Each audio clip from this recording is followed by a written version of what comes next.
Hi friends, welcome to Manju's maths. Manju's മാത്സിൻ്റെ ഇന്നത്തെ ക്ലാസ്സിലേക്ക് എല്ലാ കൂട്ടുകാർക്കും സ്വാഗതം. അപ്പോൾ ഇന്നത്തെ ക്ലാസ്സിൽ നമ്മൾ മാത്സ് ആൻഡ് മെൻ്റൽ എബിലിറ്റിയിലെ PYQs ചെയ്ത് നോക്കുകയാണ്. ഓക്കെ, അപ്പോൾ നമുക്ക് ക്ലാസ്സിലോട്ട് കിടക്കാം. ഒന്നാമത്തെ ചോദ്യം, 1 factorial plus 2 factorial plus 3 factorial plus et cetera plus 95 ഫാക്ടോറിയലിനെ 15 കൊണ്ട് ഹരിക്കുമ്പോൾ ലഭിക്കുന്ന ശിഷ്ടം എത്ര എന്നാണ് ചോദിച്ചിരിക്കുന്നത്. ഓക്കെ, അപ്പോൾ ഈ ഒരു ക്വസ്റ്റ്യൻ കാണാനായിട്ട് നമുക്ക് ഫാക്ടോറിയൽ എന്താണെന്ന് അറിയണം അല്ലേ. നമുക്കറിയാം 1 ഫാക്ടോറിയൽ എന്ന് പറഞ്ഞാൽ എത്രയാണ്? 1 തന്നെയാണ്. 2 ഫാക്ടോറിയൽ എന്ന് പറഞ്ഞു കഴിഞ്ഞാൽ എത്രയാണ്? 1 × 2 ആണ്. 3 ഫാക്ടോറിയൽ എന്ന് പറഞ്ഞു കഴിഞ്ഞാൽ എത്രയാണ്? 1 × 2 × 3. 4 ഫാക്ടോറിയൽ എന്ന് പറഞ്ഞു കഴിഞ്ഞാൽ എത്രയാണ്? 1 × 2 × 3 × 4. ഓക്കെ, എറ്റ്സെട്ര എന്ന് പോയിട്ട് നമുക്ക് കാണേണ്ടത് 95 ഫാക്ടോറിയൽ വരെയാണ്. അപ്പോൾ ഈ ഒരു എക്സ്പ്രഷനെ 15 കൊണ്ട് ഹരിക്കുമ്പോൾ നമുക്ക് കിട്ടുന്ന ശിഷ്ടമാണ് നമ്മളോട് ചോദിച്ചിരിക്കുന്നത്. ഇനി ഇവിടെ നോക്കൂ, 4 ഫാക്ടോറിയൽ കഴിഞ്ഞാൽ 5 ഫാക്ടോറിയൽ. 5 ഫാക്ടോറിയൽ അപ്പോൾ എന്തായിരിക്കും? 1 × 2 × 3 × 4 × 5. 6ഉം കൂടി ഒന്ന് കാണാം. 6 ഫാക്ടോറിയൽ എന്ന് പറയുന്നത് 1 × 2 × 3 × 4 × 5 × 6. ഓക്കെ, അപ്പോൾ നമുക്കറിയാം n ഫാക്ടോറിയൽ എന്ന് പറഞ്ഞു കഴിഞ്ഞാൽ നിങ്ങൾക്ക് അറിയാവുന്ന കാര്യമാണ്. n ഫാക്ടോറിയൽ എന്ന് പറഞ്ഞു കഴിഞ്ഞാൽ 1 × 2 × 3 × എറ്റ്സെട്ര എത്ര വരെ പോവും? n വരെ പ്രൊഡക്റ്റ് പോവും അല്ലേ. നിങ്ങൾക്ക് അറിയാവുന്നൊരു കാര്യമാണ്, ജസ്റ്റ് പറഞ്ഞതേ ഉള്ളൂ. അപ്പോൾ ഇവിടെ നിന്ന് നോക്കൂ, ഈ 5 ഫാക്ടോറിയലിൽ നോക്കുമ്പോൾ 3 × 5 ഇവിടെ 15 എന്ന് പറയുന്ന ഒരു സംഖ്യ വരുന്നുണ്ട്. അതുപോലെ തന്നെ 6ൽ നോക്കി നോക്കൂ, 6 ഫാക്ടോറിയലിലും 3 × 5 15 എന്ന് പറയുന്ന ഒരു സംഖ്യ അവിടെ വരുന്നുണ്ട് അല്ലേ. അപ്പോൾ നമുക്ക് ഇനി അങ്ങോട്ട്, അതായത് 5 ഫാക്ടോറിയലിൻ്റെ കഴിഞ്ഞ 6 ഫാക്ടോറിയൽ, അതുപോലെ തന്നെ 7 ഫാക്ടോറിയൽ, 8 ഫാക്ടോറിയൽ, ഇനി അങ്ങോട്ട് എല്ലാ ഫാക്ടോറിയലിലും ഈ 15 എന്ന് പറയുന്ന സംഖ്യ അവിടെ കോമൺ ആയിട്ട് വരും. അതായത് 3 × 3 × 5 എന്ന് പറയുന്ന പ്രോഡക്റ്റ് ഇനി അങ്ങോട്ട് എല്ലാത്തിലും വരും. അപ്പോൾ നമുക്ക് എന്ത് ചെയ്യാൻ പറ്റും? ഈ 4 ഫാക്ടോറിയൽ വരെ, അതായത് ഈ 4 ഫാക്ടോറിയൽ കഴിഞ്ഞിട്ട് വരുന്ന ബാക്കി എല്ലാ പ്രോഡക്റ്റിലും 15 എന്ന് പറയുന്ന ആ ഒരു സംഖ്യയെ നമുക്ക് കോമൺ ആയിട്ട് പുറത്തെടുക്കാം. അപ്പോൾ ഈ ഒരു എക്സ്പ്രഷൻ നോക്കൂ, ഈ ഒരു എക്സ്പ്രഷനിൽ 5 ഫാക്ടോറിയൽ തൊട്ട് 95 ഫാക്ടോറിയൽ വരെ നമുക്ക് 15നെ കോമൺ ആയിട്ട് പുറത്തേക്ക് എടുത്ത് എഴുതാം. ഓക്കെ, അപ്പോൾ അതിനെ 15 കൊണ്ട് ഡിവൈഡ് ചെയ്യുമ്പോൾ ആ 15 അങ്ങ് പോവും, 0 ആയിട്ട് ശിഷ്ടം കിട്ടും. ബാക്കി എത്ര കിടക്കുന്നുണ്ട്? Balance 1 factorial plus 2 factorial plus 3 factorial plus 4 factorial കിടക്കുന്നുണ്ട് അല്ലേ. അപ്പോൾ ഇനി ബാക്കിയുള്ളതിനെ നമുക്ക് 15 കൊണ്ട് ഡിവൈഡ് ചെയ്തിട്ട് അതിൻ്റെ ശിഷ്ടം കണ്ടാൽ മതി. അതായത് നമ്മൾ ചെയ്യുമ്പോൾ ബാക്കി എത്രയുണ്ട്? 1 ഫാക്ടോറിയൽ ഉണ്ട്, 2 ഫാക്ടോറിയൽ ഉണ്ട്, 3 ഫാക്ടോറിയൽ ഉണ്ട്, 4 ഫാക്ടോറിയൽ ഉണ്ട്. ഓക്കെ, 1 ഫാക്ടോറിയൽ നമുക്കറിയാം 1 ആണെന്നറിയാം, പ്ലസ് 2 ഫാക്ടോറിയൽ 2 ആണ്, 3 ഫാക്ടോറിയൽ 6 ആണ്, 4 ഫാക്ടോറിയൽ 24 ആണ്. ഡിവൈഡഡ് ബൈ 15 കൊണ്ടാണല്ലോ ഡിവൈഡ് ചെയ്യുന്നത്, is equal to 33 divided by 15 എന്ന് കിട്ടും. അപ്പോൾ 15 കൊണ്ട് ഡിവൈഡ് ചെയ്യുമ്പോൾ 2 തവണ പോവും, റിമൈൻഡർ ശിഷ്ടം എന്ന് പറയുന്നത് 3 എന്ന് കിട്ടും. നമ്മുടെ ആൻസർ എന്ന് പറയുന്നത് ഓപ്ഷൻ എ 3 ആണ്. അതായത് ഒന്നുകൂടി റിപ്പീറ്റ് ചെയ്യാം, നമുക്കറിയാലോ 1 ഫാക്ടോറിയൽ 2 ഫാക്ടോറിയൽ അത് എത്ര വരെ പോകുന്നുണ്ട്? 95 ഫാക്ടോറിയൽ വരെ പോകുന്നുണ്ട്. അപ്പോൾ നമുക്കറിയാം 5 ഫാക്ടോറിയൽ തൊട്ട് ഇനി അങ്ങോട്ട് 95 ഫാക്ടോറിയൽ വരെ 15 കോമൺ ആണ്. അപ്പോൾ ഇതിന് മൊത്തത്തിൽ 15 കൊണ്ട് ഡിവൈഡ് ചെയ്യുമ്പോൾ 5 ഫാക്ടോറിയൽ തൊട്ട് 95 ഫാക്ടോറിയൽ വരെ 15 ക്യാൻസൽ ചെയ്ത് പോകും. ബാക്കി കിടക്കുന്നത് എത്രയാണ്? ഈ 1 ഫാക്ടോറിയൽ 2 ഫാക്ടോറിയൽ 3 ഫാക്ടോറിയൽ 4 ഫാക്ടോറിയൽ.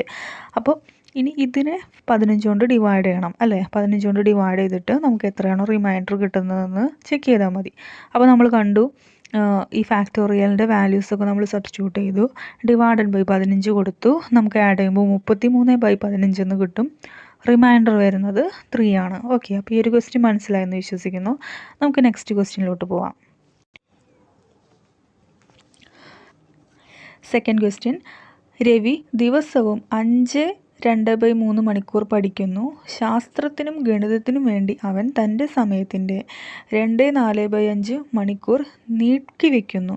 മറ്റ് വിഷയങ്ങൾക്കായി അവൻ എത്ര സമയം ചെലവഴിക്കുന്നു എന്നാണ് ചോദിച്ചിരിക്കുന്നത്. അപ്പോൾ സിമ്പിൾ ക്വസ്റ്റ്യൻ ആണ് ചോദിച്ചിരിക്കുന്നത് അല്ലേ. അതായത് ഭിന്നസംഖ്യകളുമായി ബന്ധപ്പെട്ടിട്ടുള്ള ക്വസ്റ്റ്യൻ ആണ് ചോദിച്ചിരിക്കുന്നത്. അപ്പോൾ രവി ദിവസവും 5 2/3 മണിക്കൂറാണ് പഠിക്കുന്നത്. ടോട്ടൽ എത്രയാണ്? ഇത്രയും മണിക്കൂറാവും പഠിക്കുന്നുണ്ട്. ഓക്കെ. ശാസ്ത്രത്തിനും ഗണിതത്തിനും വേണ്ടിയിട്ട് അവൻ തൻ്റെ സമയത്തിൻ്റെ 2/4/5 മണിക്കൂർ നീക്കിവെക്കുന്നു. 2/4/5 മണിക്കൂർ നീക്കിവെക്കുന്നു. അപ്പോൾ നമുക്ക് ഈ ഒരു മിക്സഡ് ഫ്രാക്ഷനെ നമുക്ക് മാറ്റി എഴുതാം അല്ലേ? 5 2/3 എന്ന് പറഞ്ഞു കഴിഞ്ഞാൽ എന്താണത് മീൻ ചെയ്യുന്നത്? 5 + 2/3 എന്നാണ്. അപ്പോൾ ഇതിന് മാറ്റി എഴുതുമ്പോൾ ക്രോസ് മൾട്ടിപ്ലൈ ചെയ്യുക. i3 15ഉം 2ഉം 17/3 എന്ന് കിട്ടും. അതേപോലെ തന്നെ ഇവിടെ ചെയ്യുമ്പോൾ 2 + 4/5 എന്നാണ് അത് മീൻ ചെയ്യുന്നത്. അതായത് i2 10ഉം 4ഉം 14 /5 എന്നാണ്. അപ്പോൾ ഇവിടെ ടോട്ടൽ 17 /3 മണിക്കൂറുണ്ട്. അതിൽ 14/5 മണിക്കൂറാണ് മറ്റ് ഗണിതത്തിനും ശാസ്ത്രത്തിനും വേണ്ടിയിട്ട് നീക്കിവെക്കുന്നത്. അങ്ങനെയാണെങ്കിൽ മറ്റ് വിഷയങ്ങൾക്ക് കാണാനായിട്ട് എന്ത് ചെയ്താൽ മതി? ഈ ടോട്ടലിൽ നിന്ന് ഇത് മൈനസ് ചെയ്താൽ മതിയല്ലോ. ഓക്കെ. അപ്പോൾ നമുക്ക് മൈനസ് ചെയ്യാം. 17 /3 മൈനസ് 14 /5. ഓക്കെ. ക്രോസ് മൾട്ടിപ്ലൈ ചെയ്യുന്നു. 17 × 5 മൈനസ് 14 × 3 ഓൾ ഡിവൈഡഡ് ബൈ 15 ചെയ്യുന്നു ഇസ് ഈക്വൽ ടു മൾട്ടിപ്ലൈ ചെയ്യുമ്പോൾ 7 35 85 minus 12 4 divided by 15 is equal to 85 minus 42 divided by 15 എന്ന് കിട്ടും. ചെയ്യുമ്പോൾ 43 ഡിവൈഡഡ് ബൈ 15 എന്ന് കിട്ടും. ഓക്കെ. അപ്പോൾ 43 ഡിവൈഡഡ് ബൈ 15 നമുക്ക് ജസ്റ്റ് ഒന്ന് ചെയ്ത് നോക്കാം. തന്നിരിക്കുന്നത് മിക്സഡ് ഫ്രാക്ഷനിലാണ് തന്നിരിക്കുന്നത്. സോ നമുക്ക് അതിലോട്ട് നമുക്ക് മാറ്റി എഴുതണമല്ലോ. 43 ഡിവൈഡഡ് ബൈ 15. 43നെ 15 കൊണ്ട് ഡിവൈഡ് ചെയ്യുന്നു. അപ്പോൾ 2 തവണ പോവും. 30 ബാലൻസ് 3 1. അപ്പോൾ നമുക്കിതിനെ എങ്ങനെ എഴുതാൻ പറ്റും? 2 13 ഡിവൈഡഡ് ബൈ 15. ഓപ്ഷൻ ഡി ആണ് റൈറ്റ് ആൻസർ. അപ്പോൾ 2 13/15 ആണ്. അത്രയും മണിക്കൂറാണ് മറ്റ് വിഷയങ്ങൾക്കായിട്ട് അവൻ ചെലവഴിക്കുന്നത്. Okay. Next question. 15 divided by 18 is equal to x divided by 6 is equal to 10 divided by y is equal to z divided by 30 എന്നാണ് തന്നിരിക്കുന്നത്. അങ്ങനെയാണെങ്കിൽ എക്സ് പ്ലസ് വൈ പ്ലസ് സെഡിൻ്റെ മൂല്യം എത്രയാണെന്നാണ് ചോദിച്ചിരിക്കുന്നത്.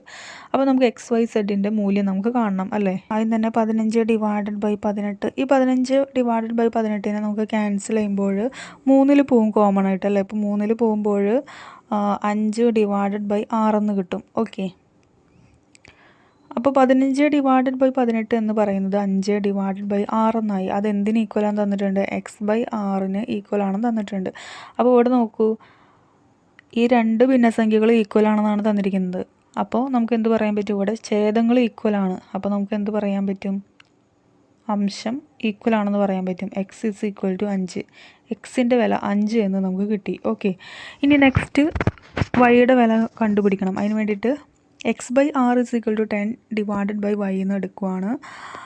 അപ്പോൾ നമ്മൾ എക്സിൻ്റെ വില അതിൽ സബ്സ്റ്റിറ്റ്യൂട്ട് ചെയ്യണം. x/6 എന്ന് പറയുമ്പോൾ 5/6 എന്നായിട്ട് മാറും. Is equal to 10 divided by y. അപ്പോൾ ഇതിൽ നിന്നും വൈയുടെ വാല്യൂ നമുക്ക് കാണാമല്ലോ. ഒന്നില്ലെങ്കിൽ ഈക്വലായിട്ട് 2 സൈഡും ഇക്വേറ്റ് ചെയ്യുക, അല്ലാന്നുണ്ടെങ്കിൽ നമുക്ക് ക്രോസ് മൾട്ടിപ്ലൈ ചെയ്തിട്ട് ചെയ്യാം. അപ്പോൾ എങ്ങനെ ചെയ്ത് കഴിഞ്ഞാലും ആൻസർ സെയിം തന്നെയായിരിക്കും കിട്ടുക. അപ്പോൾ വൈ എന്ന് പറയുന്നത് നമുക്ക് എത്ര കിട്ടും? Y is equal to 10 into ഈ 5/6 അപ്പുറത്തോട്ട് പോകുമ്പോൾ 6/5 എന്നാവും. അപ്പോൾ ഇത് ക്യാൻസൽ ചെയ്യുമ്പോൾ 6 12 എന്ന് കിട്ടും. ഓക്കെ. ഇനി നെക്സ്റ്റ് സെഡിൻ്റെ വില കാണണം. സെഡിൻ്റെ വില കാണാനായിട്ട് നമ്മൾ 10/y ഇസ് ഈക്വൽ ടു z/30യിൽ നമ്മൾ സബ്സ്റ്റിറ്റ്യൂട്ട് ചെയ്യുകയാണ്. 10 ഡിവൈഡഡ് ബൈ വൈയുടെ വില നമുക്ക് 12 എന്ന് കിട്ടിയിട്ടുണ്ട്. Is equal to z divided by 30. Okay. അപ്പോൾ ഇത് വീണ്ടും ക്യാൻസൽ ചെയ്യാം അല്ലേ? 2 പോകുമ്പോൾ 5 ഡിവൈഡഡ് ബൈ 6 എന്ന് കിട്ടും. Simplify z is equal to 5 divided by 6 into 30. അത് ക്യാൻസൽ ചെയ്യുമ്പോൾ 5 എന്ന് കിട്ടും. Is equal to 5 × 5 25. അപ്പോൾ നമുക്ക് എക്സ് വൈ സെഡിൻ്റെ വില നമുക്ക് കിട്ടി. എക്സിൻ്റെ വില 5 ആണെന്നും വൈയുടെ വില 12 ആണെന്നും സെഡിൻ്റെ വില 25 ആണെന്നും കിട്ടും. ഓക്കെ. അപ്പോൾ എക്സ് പ്ലസ് വൈ പ്ലസ് സെഡിൻ്റെ വില നമുക്ക് കാണാമല്ലോ. 5 + 12 + 25 ഇസ് ഈക്വൽ ടു എത്ര കിട്ടും? 25 5 30 10 40 42 എന്ന ആൻസർ കിട്ടും. ഓക്കെ, അപ്പോൾ ഒന്നുമില്ല, നമ്മൾ തന്നിരിക്കുന്ന എക്സ്പ്രഷനിൽ നിന്ന് നമ്മൾ ഇക്വേറ്റ് ചെയ്തിട്ട് എക്സ് വൈ സെഡ് എന്നിവയുടെ വില കാണുന്നു. എന്നിട്ട് എക്സ് പ്ലസ് വൈ പ്ലസ് സെഡിൻ്റെ വില നമ്മൾ സബ്സ്റ്റിറ്റ്യൂട്ട് ചെയ്തിട്ട് കണ്ടുപിടിക്കുകയാണ് ചെയ്യുന്നത്. Okay, next question. ഒരു ക്ലാസ്സിലെ 14 വിദ്യാർത്ഥികളുടെ ഭാരത്തിൻ്റെ ഗണിത ശരാശരി 42 കിലോഗ്രാം ആണ്. അധ്യാപകൻ്റെ ഭാരവും കൂടി ഉൾപ്പെടുത്തിയാൽ ശരാശരി ഭാരം 600 ഗ്രാം ആയി വർദ്ധിക്കും. അപ്പോൾ അധ്യാപകൻ്റെ ഭാരം എത്രയാണ് എന്നാണ് ചോദിച്ചിരിക്കുന്നത്. അപ്പോൾ നമുക്ക് എന്തൊക്കെയാണ് തന്നിരിക്കുന്നത്? ക്ലാസ്സിലെ 14 വിദ്യാർത്ഥികളുടെ ഭാരത്തിൻ്റെ ഗണിത ശരാശരി 42 കിലോഗ്രാം തന്നിട്ടുണ്ട്. അപ്പോൾ ടോട്ടൽ എത്രയായിട്ട് മാറും? ടോട്ടൽ എന്ന് പറയുന്നത് 14 × 42 ഇസ് ഈക്വൽ ടു 14 × 42 എന്ന് പറയുന്നത് 588 കിലോഗ്രാം. ഓക്കെ, ഇനി തന്നിരിക്കുന്നത് അധ്യാപകൻ്റെ ഭാരവും കൂടി ഉൾപ്പെടുത്തിയാൽ ശരാശരി ഭാരം 600 ഗ്രാമായിട്ട് വർദ്ധിക്കും. അപ്പോൾ 600 ഗ്രാം ആണ് തന്നിരിക്കുന്നത്. ശ്രദ്ധിക്കണം, ഗ്രാം ആണ് തന്നിരിക്കുന്നത്. ഓക്കെ, അപ്പോൾ 600 ഗ്രാമിനെ നമുക്ക് കിലോഗ്രാം ആയിട്ട് മാറ്റണം. അപ്പോൾ അതിന് വേണ്ടിയിട്ട് എന്ത് ചെയ്യുക? 600നെ 1000 കൊണ്ട് ഡിവൈഡ് ചെയ്യുന്നു. ഓക്കെ, അപ്പോൾ ഡിവൈഡ് ചെയ്യുമ്പോൾ നമുക്ക് 2 0 ക്യാൻസൽ ചെയ്യും. 0.6 കിലോഗ്രാം എന്ന് കിട്ടും. ഓക്കെ, അപ്പോൾ അധ്യാപകൻ്റെ ഭാരം കൂടി ഉൾപ്പെടുത്തിയാൽ ശരാശരി ഭാരം 600 ഗ്രാം ആയിട്ട് വർദ്ധിക്കും തന്നിട്ടുണ്ട്. അപ്പോൾ ഇപ്പോൾ കുട്ടികൾ 14 പേരാണുള്ളത്. അധ്യാപകനും കൂടി വരുമ്പോൾ ടോട്ടൽ എത്രയാവും? 15 പേരാവും അല്ലേ? അപ്പോൾ ടോട്ടൽ ഭാരം എന്ന് പറയുന്നത് എത്രയായിട്ട് മാറും? 15 × 42.6, അതായത് 600 ഗ്രാം വർദ്ധിക്കുകയാണെന്ന് തന്നിട്ടുണ്ട് അല്ലേ? അപ്പോൾ 42.6 എന്നാവും. ഇസ് ഈക്വൽ ടു ഇത് രണ്ടും കൂടിയിട്ട് മൾട്ടിപ്ലൈ ചെയ്യുമ്പോൾ നമുക്ക് 639 എന്ന് കിട്ടും. ഓക്കെ, ഇനി നമുക്ക് എന്താണ് കാണേണ്ടത്? അപ്പോൾ അധ്യാപകൻ്റെ ഭാരമാണ് നമ്മളോട് കാണാൻ ചോദിച്ചിരിക്കുന്നത്.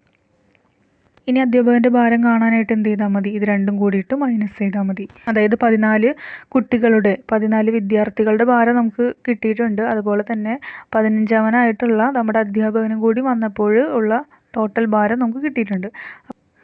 അപ്പോൾ അധ്യാപകൻ്റെ ഭാരം മാത്രം കാണാനായിട്ട് നമുക്ക് എന്ത് ചെയ്താൽ മതി? ഇത് രണ്ടും കൂടിയിട്ട് അങ്ങ് മൈനസ് ചെയ്താൽ മതി. 639 മൈനസ് 588 ചെയ്താൽ മതി. ഇസ് ഈക്വൽ ടു 51 കിലോഗ്രാം എന്ന് ആൻസർ കിട്ടും. ഓപ്ഷൻ ഡി ആണ് right answer. Okay, next question. 4 raised to x minus 1 into 0.5 raised to 3 minus 2x is equal to 1/8 all raised to x ആണെങ്കിൽ എക്സിൻ്റെ മൂല്യം കാണാനാണ് ചോദിച്ചിരിക്കുന്നത്. അപ്പോൾ നമുക്ക് ഇതിൽ നിന്നും എക്സിൻ്റെ വില കാണാനായിട്ട് എക്സ്പൊണൻഷ്യൽ ഫോമിലാണ് തന്നിരിക്കുന്നതെങ്കിൽ നമ്മൾ ആദ്യം തന്നെ ബേസുകൾ ഈക്വൽ ആക്കണം. രണ്ട് സൈഡിലെയും ബേസുകൾ ഈക്വൽ ആക്കണം. അപ്പോൾ നമുക്ക് ഇതിനൊക്കെ ഒന്ന് മാറ്റി എഴുതാം. നമുക്കറിയാം 4 എന്ന് പറയുന്നത് 2² ആയിട്ട് എഴുതാം അല്ലേ? 2² റേസ് ടു എക്സ് മൈനസ് 1 അതേപോലെ എടുത്തെഴുതി. ഇൻറ്റു 0.5 എന്ന് പറയുന്നത് 1/2 ആണെന്നറിയാം. Okay, all raise to 3 minus 2x is equal to 1/8 പകരം 2³ എന്ന് എഴുതാം. All raise to x. Okay, അപ്പോൾ ഇങ്ങനെ നമുക്ക് ജസ്റ്റ് ഒന്ന് മാറ്റി എഴുതാം. ഇനി നമുക്ക് അറിയാം 2 റേസ് ടു മൈനസ് 1 എന്ന് പറയുന്നത് എത്രയാണ്? 1/2 ആണെന്നറിയാം. അതുപോലെ തന്നെ 1/2 റേസ് ടു മൈനസ് 1 എന്ന് പറയുന്നത് 2 ആണെന്നും അറിയാം. ഓക്കെ, അപ്പോൾ ഇത് നമുക്കിവിടെ സബ്സ്റ്റിറ്റ്യൂട്ട് ചെയ്യേണ്ട ഒരു കാര്യമാണ്. ഇനി നമുക്കിതിനെങ്ങനെ എടുത്തെഴുതാം? ഫസ്റ്റ് സ്റ്റെപ്പ് നമുക്ക് എങ്ങനെ എഴുതാം? 2 raise to 2 all raise to x minus 1, അതായത് a raise to m all raise to n എന്ന് പറയുന്നത് a raise to m n ആണെന്ന് നമുക്ക് അറിയാം. ഓക്കെ, അപ്പോൾ ആ ഒരു കാര്യം ഇവിടെ അപ്ലൈ ചെയ്യുകയാണ്. അപ്പോൾ 2 റേസ് ടു ഇതെന്തായിട്ട് മാറും? 2x മൈനസ് 2 ആയിട്ട് മാറും. ഇൻറ്റു ഈ 1/2 എന്ന് പറയുന്നത് നമുക്ക് എങ്ങനെ എഴുതാം? 1/2 റേസ് ടു മൈനസ് 1 ആണ് 2 എന്ന് നമുക്ക് അറിയാം. അതുകൊണ്ട് നെക്സ്റ്റ് സ്റ്റെപ്പിൽ നമുക്ക് എങ്ങനെ എഴുതാം? 2 മാറ്റി എഴുതുകയാണ് ഈ 1/2നെ. അപ്പോൾ 2 റേസ് ടു എന്തായിട്ട് മാറും? 1/2നെ 2 റേസ് ടു മൈനസ് 1 എന്ന് എഴുതാമെന്ന് നമ്മൾ പഠിച്ചു. അപ്പോൾ 2 റേസ് ടു മൈനസ് 1 പവറിൽ എന്തുണ്ട്? 3 മൈനസ് 2x ഉണ്ട്. ഇസ് ഈക്വൽ ടു ഈ 2 റേസ് ടു 3 മുകളിലോട്ട് പോകുമ്പോൾ 2 റേസ് ടു മൈനസ് 3 മുകളിൽ എക്സ് ഉണ്ട്. നെക്സ്റ്റ് സ്റ്റെപ്പ് എന്തായിട്ട് മാറും? 2 raise to x minus 2 into 2 raise to ഈ മൈനസ് 1 കൊണ്ട് മൾട്ടിപ്ലൈ ചെയ്യുമ്പോഴും minus 3 minus 1 into minus 2x വരുമ്പോൾ പ്ലസ് 2x ആയിട്ട് മാറും. Is equal to 2 raise to minus 3x. Okay, ഇപ്പോൾ ഇവിടെ നോക്കൂ, എല്ലാത്തിലും ബേസ് സെയിം ആണ്, 2 ആണ് വന്നിരിക്കുന്നത് അല്ലേ. ഇവിടെയൊക്കെ ബേസ് സെയിം ആണ്. അതുകൊണ്ട് നമുക്ക് ഇനി നെക്സ്റ്റ് സ്റ്റെപ്പിൽ നമുക്ക് എന്ത് എഴുതാൻ പറ്റും? മുകളിൽ ഇവിടെ 2 ഉണ്ട്. അപ്പോൾ 2x minus 2 minus 3 plus 2x is equal to minus 3x. അതായത് നമ്മളിവിടെ എഴുതിയിരിക്കുന്നത് ഈ പവറുകൾ തമ്മിൽ ആഡ് ചെയ്തു.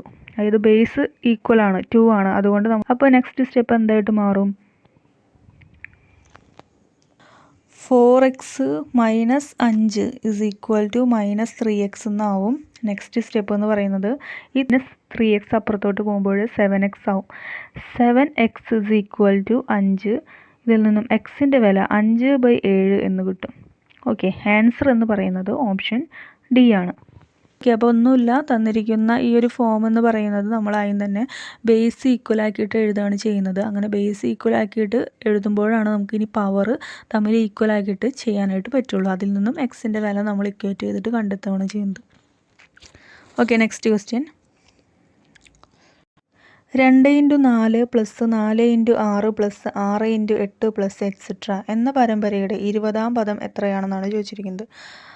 ഓക്കെ, തന്നിരിക്കുന്നത് എന്താണ്? 2x4 plus 4x6 plus 6x8 plus etcetera.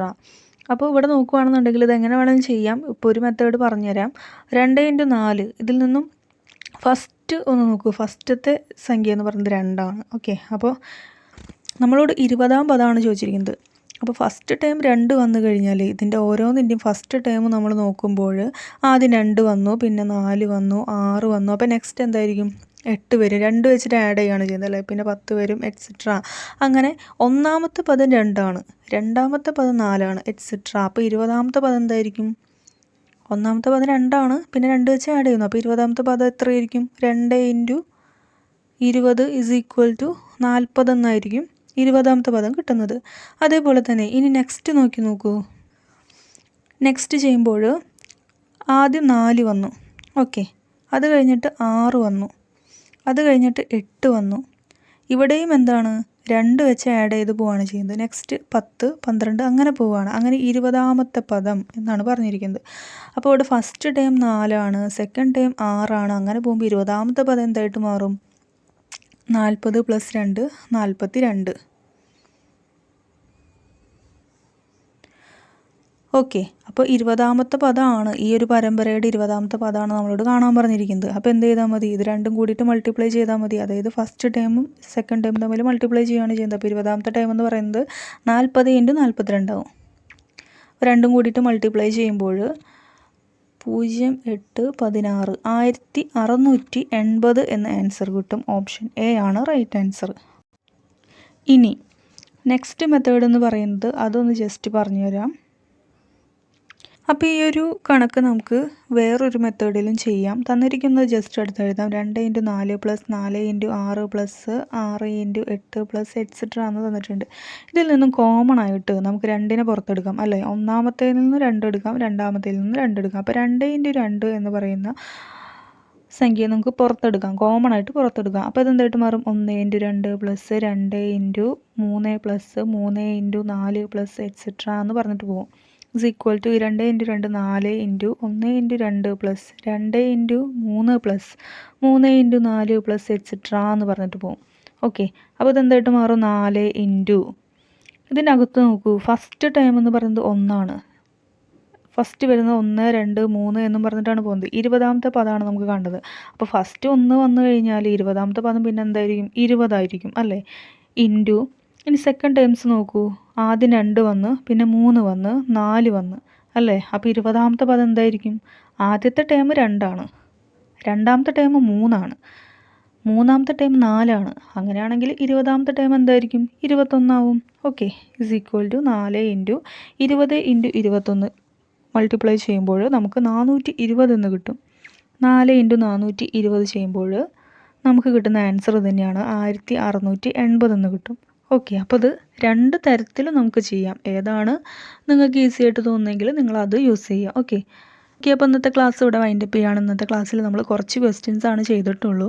ഈ ക്ലാസ്സിൽ നമുക്ക് ബാക്കിയുള്ള ക്വസ്റ്റ്യൻസുമായിട്ട് വീണ്ടും കാണാം. താങ്ക്